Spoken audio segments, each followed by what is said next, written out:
as the facts came out here. I mean, just look at how much wages and conditions have fallen behind Australia in the 20 years since we had the Employment Contract Act. And there was a generation, I believe, 20 years ago that was willing to fight then, but they were betrayed by their leadership. What's different now is that the leadership is here on the table, united, and it's saying, we're going to fight. That this will not be the Employment Contracts Act of the new generation, that, win or lose, we're going to fight. Are you confident you're going to be listened to? I think so, yeah. I mean, we've had a lot of response since the protests at the National Party conference last Sunday, and I think segments of the class think, okay, right, blah blah, but a lot of people in the working class thought, at last, someone's going to stand up to this government. We've seen through people power already that Key and the National Party are beatable. We've beaten them back on Schedule 4. What we need to do is tap into the same kind of people power when it comes to workers' rights. And like was said today, this isn't just about the teenager who needs a job or the prisoner who needs bread coming out of prison. 400,000 Kiwis change their jobs every year. If 22% were sacked under the trial they're so happy about, that's 80 or 90,000 people who are going to be treated like gluttons. So this is a large amount of people that are going to be affected by these laws. That's the constituency that we're going to try and tap into. And finally, it seems your major struggle here tonight is the fact you have to get all the groups together, working in concert to go forward. What I thought was very good tonight, as well as the diversity of the different groups coming, was a relaxed, people were relaxed that there'd be a diversity of tactics, right? And someone mentioned, I think it was the Springbok tour, how the people who wanted to pray and light candles, that was acceptable, right? The people who wanted to take over the TV studio or, get involved in the direct action, that was fine too, to each their own.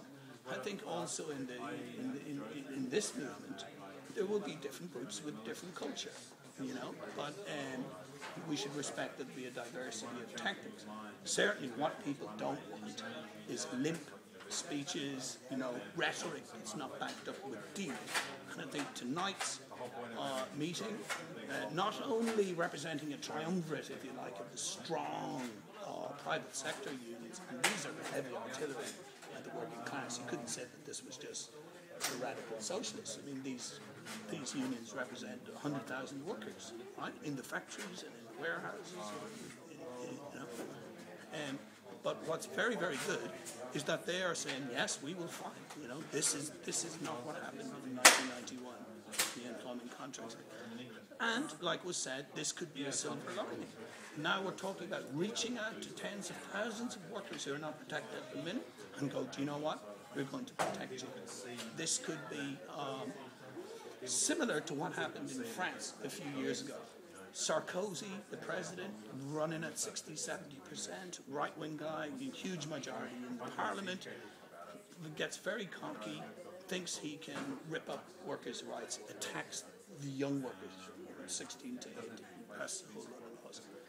Within months, the whole of France is on a general strike, tens of thousands of young people joining unions, and he's defeated. Similarly with Key. This cockiness, first with mining, now attacking workers and the vulnerable. It doesn't matter how many MPs you have or how many laws you pass.